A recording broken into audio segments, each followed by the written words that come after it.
Так, сразу хочу сказать, пока не забыл. Второй человек подряд не может найти себя ВКонтакте. Мы понимаем, что по контакту уже хорошо поработали, скорее всего, почистили. А вы в Инстаграме нет вас? Нет вас в Инстаграме. Ну, я так понимаю, что здесь все будет быстро, потому что говорить вы не хотите, звонить вы не хотите, вы уже звонили, да? Ну, вчера. Представьтесь, пожалуйста, как вас зовут? Малый Сергей Владимирович. Откуда вы? Город Петрозаводск. Какого года рождения? 87-го. 87-го. Какое звание, должность? Майор, командир авиационного звена. Из какой части? 45-121. Угу. Расскажите, пожалуйста, как вы попали в Украину и попали в плен? 3 числа, 3 апреля 2022 года был сбит в районе населенного пункта Изюм в районе 11 часов. Далее, далее катапультировался, был сбит средствами ПВО. Далее катапультировался. После катапультирования был задержан силами ВСУ. Да, кстати, вы знаете, что это добровольная у нас с вами беседа, интервью? Да. То есть это никакой не допрос, не все прочее. Вы даете согласие на нашу беседу и на ее публикацию? Да. Даете? Да. Сколько вылетов у вас было в Украину? В саму Украину порядка 20. А до Украины куда вы вылетали с боевыми вылетами? В смысле, до Украины. Но до Украины принимали участие в боевых действиях? В Сирийско-Арабской республике. Угу. Сколько там у вас было вылетов? Порядка 30. Порядка 30. Сколько сбросили бомб за вот эти вылеты? Сколько по ПВО дежурили. Объясните, пожалуйста, что такое дежурили по ПВО? По пересечению государственной границы. По воздуху. С ракетами класса воздух-воздух. Так, и что конкретно, в чем задача, в чем цель? Чтобы не пересекали границу другие воздушные суда. Да, то есть вы сбрасывали свои ракеты или бомбы, да, на что конкретно в Сирии? По защите госграниц, грубо говоря, дежурили в воздухе, чтобы там разведчики, самолеты-разведчики не подходили близко к границе. То есть вы пресекали подобные Да, действия? да, по пересечению. Угу. И что, кто-то пытался пересечь хоть раз? Подходили к границе самолеты-разведчики и все. Но вы не вступали в бой? Нет. Да. А в Украине какие действия ваши были? Что вы делали? Тоже дежурство ПВО по пересечению государственной границы и уничтожение обзорных РЛС. Угу. Чего вы сбросили в Украине? Пустило 4 ракеты по антеннам РЛС. По антеннам РЛС, это что это такое? Обзорные антенны РЛС. Я же гражданский человек, почти, и так само наши зрители почти не понимают ваших терминов. Такие антенны обзорные, где они видят воздушные суда, перемещение воздушных судов. Это какая модификация? Я просто открыл Википедию и читаю про Су-35, и он там вооружен вообще всем, чем хочет. Да, у вас какая модификация была? АЭС. Она одна. Да. Су-35С. АЭС, да. Это модный, да? Модный, да, самолет? Да. Дисплей, Самый лучший, да, получается, в России есть или нет? Су-57 еще есть. Су-57. А сколько еще осталось? Или сколько было Су-35 на вооружении в России? 36 на 24.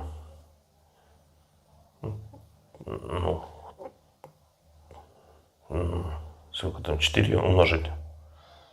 24. 4 на 24, 96. 96 порядка. 96? Угу. Так, не знаем, смотрим статистику, сколько уже сбито, сколько еще надо, чтобы перестали совсем стрелять.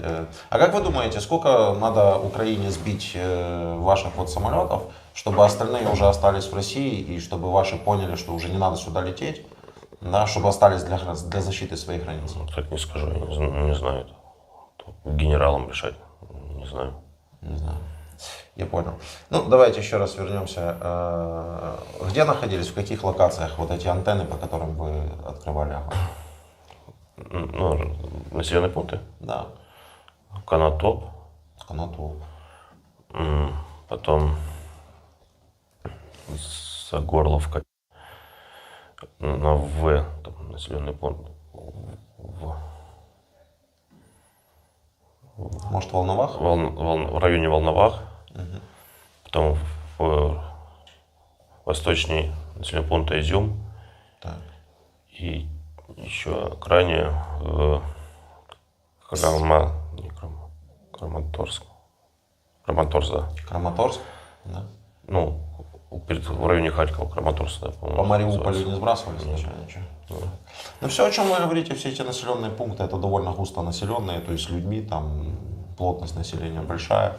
Как вы думаете, страдали мирные жители? Нет, ракета идет по частоте, ну, по радиоизлучающей частоте. По радиоизлучающей частоте, а радиус поражения ракет? Ну, просто попадает в цель. Я понял, радиус поражения после попадания в цель. Метр, 2 метра, 3 метра? Не скажу. А как название ракеты можете сказать? Х-31.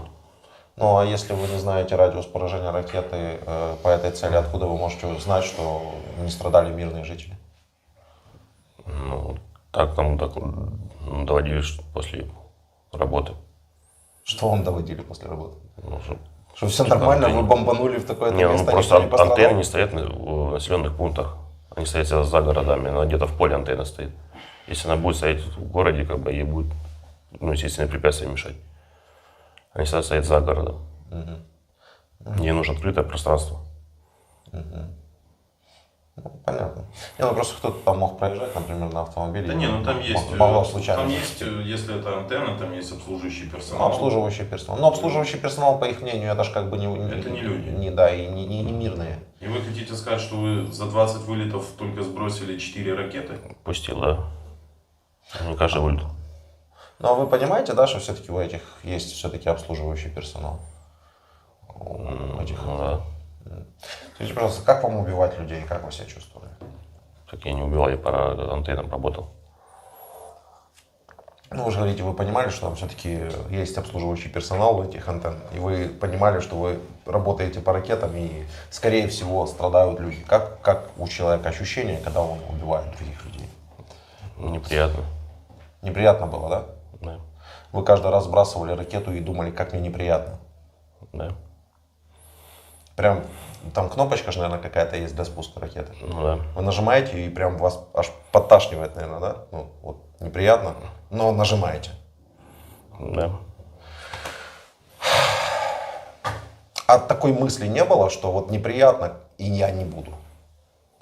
Ну, я же человек военный. Почему вы человек военный?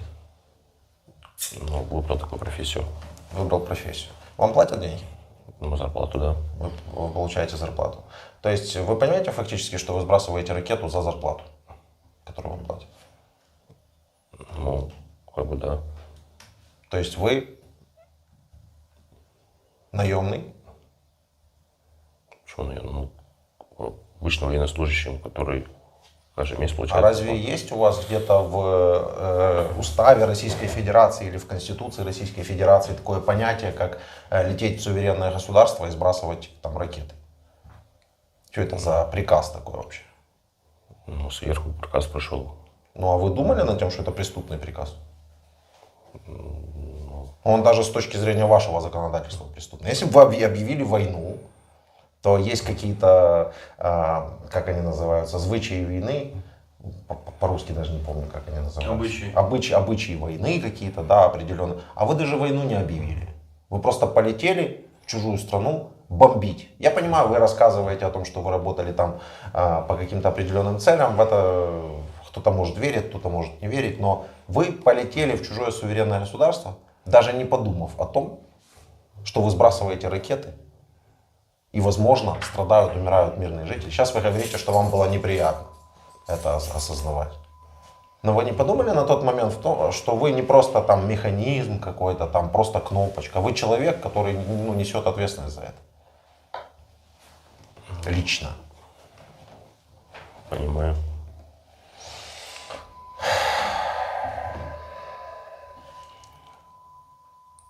А что бы вы сделали сейчас, если бы вы все знали наперед и оказались перед вылетом последним своим?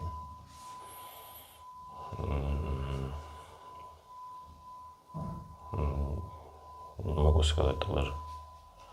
Постарался бы не лететь всеми возможными путями. Это, наверное, та же история, когда неприятно убивать людей. То есть неприятно, но вы нажимаете на кнопку. И то же самое здесь, да? То есть постарался бы не лететь, но, наверное, полетел бы. Постарался бы всеми возможными путями не выполнять вылет. А можно вопрос, а вы откуда вылетали? С Курска. Вы с первого дня принимали участие в вашей так называемой спецоперации? Да.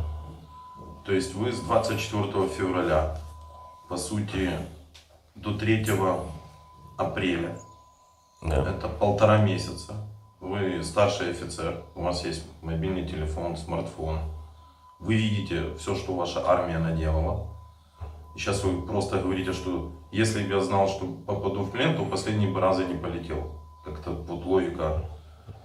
То есть она противоречит предыдущему вашему вот фразе «я бы не принимал участие». Вы 1,5 месяца принимаете участие в войне, вы видите города уничтоженные, и как вот... Дали приказ, я обязан выполнить. Ну, это понятно, что вы выполняли приказ, там, преступный, неприступный.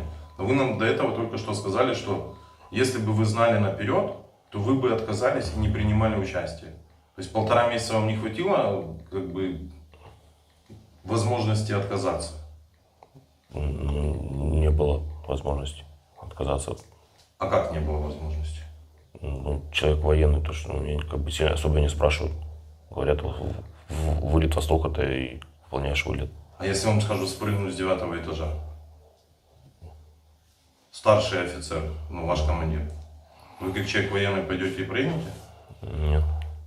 А чем отличается прыгнуть с 9 этажа и не сбросить бомбу? Чем отличается убить себя от убить других людей? Вроде бы по объему преступности приказ одинаковый. Пойди убей себя или пойди убей других. У вас есть дети? Да. А как вам кормить детей за деньги, которые вам платят за то, что вы убиваете других людей в другом государстве? Хорошо, окей. Если вы мне сейчас объясните цель того, что вы делали, нормально, внятно цель того, что вы делали, я вам пожму руку и пойму логику ваших действий. Объясните мне цель, пожалуйста, ваших прилетов в Украину по-человечески. Цель? Да. По цели, дежурил по пересечению государственной я не границы. веду формулировку официальную вашу как военного. Цель вашей вообще в вторжения России в Украину. Не знаю. Ну, то есть вы, не знаю, зачем, прилетали, сбрасывали ракеты, убивали людей, чтобы покормить своих детей кровавыми деньгами. Я правильно понимаю? Они убивали людей по антеннам. Так мы что с вами пришли к фактическим данным о том, что там есть обслуживающий персонал. Вы бомбили полк связи Конотопский. Да, и за Конотопом там антенна обзорная стоит, РЛС. Ну, так на обзорной антенне есть же люди. Она сама по себе не существует, не функционирует. Почему? Она все это автоматически вращается, там все. А все И дежурный расчет присутствует. дежурный расчет под землей находится. Да. Как сказать? Смотрите, под мы толщей. прекрасно понимаем, что вы нам сейчас будете объяснять, что вы четко видели, что не было ни одного человека. Но мы же понимаем, что это все неправда. У нас нет задачи от вас выбить признание. Это видео увидят люди, и люди сделают сами вывод. Но вы реально 45 дней летали, видели, что происходит у нас, и продолжали это делать. Это просто абсурдно звучит. Вы противоречите Почему вы не сами хотите себе. просто? Мы же предупредили вас, что это добровольный разговор. Вы можете не отвечать на те вопросы, на которые не хотите отвечать, можете задавать свои вопросы даже встречные. Но если вы не хотите говорить, зачем вы согласились на этот разговор? Ведь то, что вы говорите, это, никто не поверит в это. Ну, так оно и есть на самом деле. Так оно и есть. Вот это вот в Мариуполе написали дети большими буквами. И ваш летчик российский разбомбил вот это вот здание. Это ж не инопланетянин сделал, это сделал российский летчик, такой же, как вы. А там были дети, правда. И будет сидеть тоже возле меня и тоже говорить, да я работал там по каким-то этим самым, почему-то я работал, но у нас каждый день в Украине люди, российские летчики бомбят города и дома. Но каждый, с которым я разговариваю, он говорит, нет, я работал. Один вообще говорит, я не стрелял ни почему, то есть, да, не выпускал ракет. 50 раз полетал? Да, 50 раз. И вы сейчас сидите, говорите, я 2 месяца сделал, сколько вылетов в Украину? Порядка 20. Порядка 20 вылетов в Украину и попал по 4 антенкам за это время. А кто же тогда из российских летчиков это делает, вопрос? Не знаю, ну, мы еще подежурили на территории России вдоль границы по ПВО, по пересечению. Мы постоянно летали в Украину с ракетами.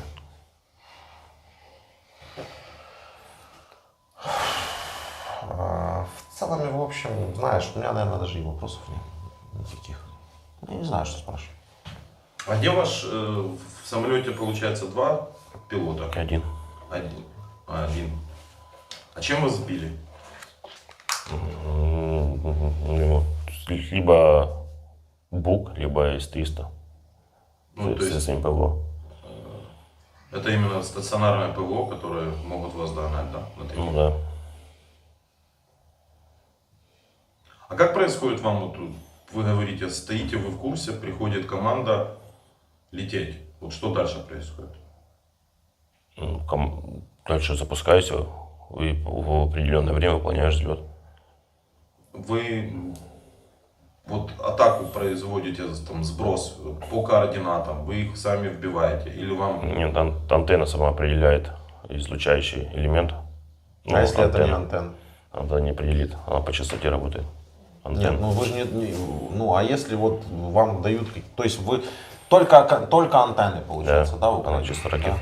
Да. А если бы вам дали другие координаты какие-то лететь? Она ракета не уйдет, пока не будет у нее частоты излучения от антенны. А вы только такими ракетами пользовались? Да? То есть другие? Су-35 только такими. Су-35 только такими. Ну, насколько я понимаю, то есть человек, в принципе, полетел бы еще раз в Украину и еще раз сделал бы то же самое, правильно? Нет. Ну а почему нет? Все. После пережитого уже ничего. А что вы пережили? Ну а что такого пережитого? Ну, плен, вот это вот все. Ну, плен и все остальное. А в чем разница? Вы же военный человек, вы же остаетесь военным человеком. Да. Ну, завтра вы возвращаетесь в Россию, вас сажают снова в самолет, и вы снова летите по координатам. Приказ?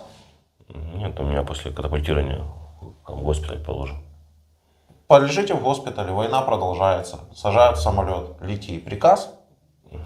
Думаю, дальше уже на этом моя служба закончится. Почему это вдруг ваша служба закончится? По, Вы же военный человек. ну, по медицине. А если не закончится? Что с вами такое, что она закончится по медицине? Ну, с позвоночником после катапультирования. Ну, вылечат вас, ничего страшного, приведут в порядок. Вас тут что, не оказывает вам медицинскую? Оказываю. Вы ранение получили? Ну, это стандартно после катапультирования по позвоночнику проблемы. Ну, допустим, вот у вас все хорошо с позвоночником. Посадили вас снова в самолет, дали ракеты, лети. Приказ, военный человек. Летите же. Я уже думаю, на это уже все, на мое. Ну почему? Вылеты закончились. Вы все время говорите, военный человек, приказ, знать не знал, думать не думал, летел. Еще раз та же ситуация. Вернулись в Россию, сели в самолет. Приказ. Да, у меня как контракт выходит и... Так вы контракт бы разорвали, получается? Нет, у меня выходит по срокам. По срокам. То есть не подписывали бы следующий? Да. Нет, его бы типа звучит-то не так. Не подписывали, просто мне бы не продлили, наверное. Но если бы продлили, я бы продлил. Ну там вот так на ваших. Не продлевал бы. У меня вопрос такой есть. Вы же видели, у вас смартфон был, вы же подписаны на телеграм-каналы, на всякие новости читаете, офицер. Очень много ваших пилотов, уже сбито более там 100 самолетов ваших. Ну, разных, не Да, разных. Ну. Очень много пилотов, которые катапультируются, у них не срабатывает вот, раскрытие парашюта, они прямо вот в креслах в этих и падают. У нас есть уже 3 версии ответов от ваших коллег, славных героев России, которые бомбят мирные города. Почему это может происходить? Прокомментируйте. Ну, либо не хватает высоты человеку, ну, командиру экипажа, катапультироваться. Только это, либо не хочешь катапультироваться. Только 2 варианта. То есть вы не читали тех новостей, про которые я вам говорю? Нет. Ну, в большинстве случаев вот в этих механизмах катапультирования были найдены там подрезанные какие-то стропы, механизмы скрученные, чтобы если пилот катапультируется, он сразу приземлился мертвым и ничего не рассказывал. Уже таких случаев. Не знаю, не слышал про такое. Путина уважаете? Как бы, ну, да. Ну, то, что я там уважаю. Ну, так сказать.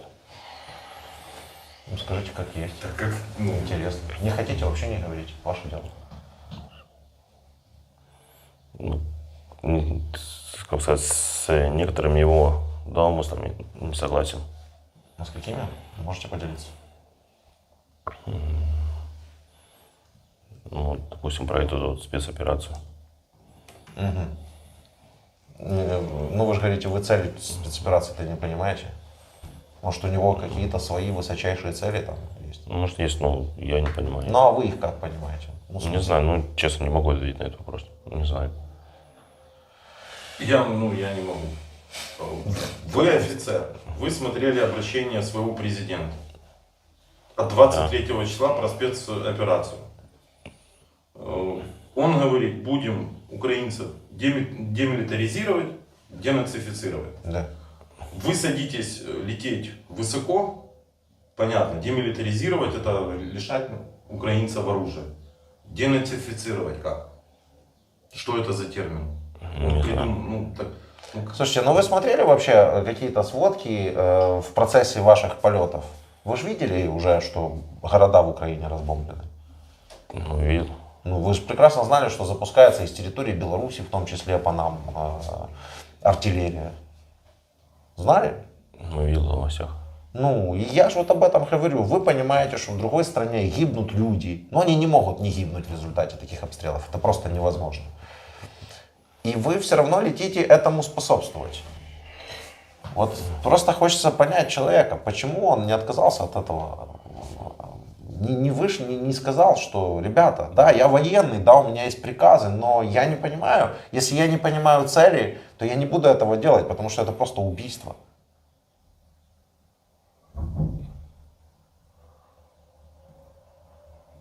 Или просто не взял, не разорвал контракт. За это россиянам ничего нет. Просто так его не разорвать контракт. У нас Как не это объявлена военная... Как просто так? А как? Почему не разорвать просто так? Объясните, интересно. Ну, там, когда подписывают, там есть условия. Ну, какие условия? Ну, Там есть условия лететь в другую страну без военного положения, без ничего бомбить города? Там есть такое понятие выполнить. Сначала выполнить приказ, а потом его обжаловать. Спрыгнуть с 9-го этажа. Ну.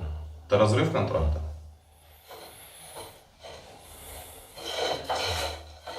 Довожу до вашего мнения, что если бы вы просто приземлились в Украине вместе со своим самолетом, вы бы получили 1 миллион долларов США и гражданство любой страны. При этом остались бы абсолютно анонимны.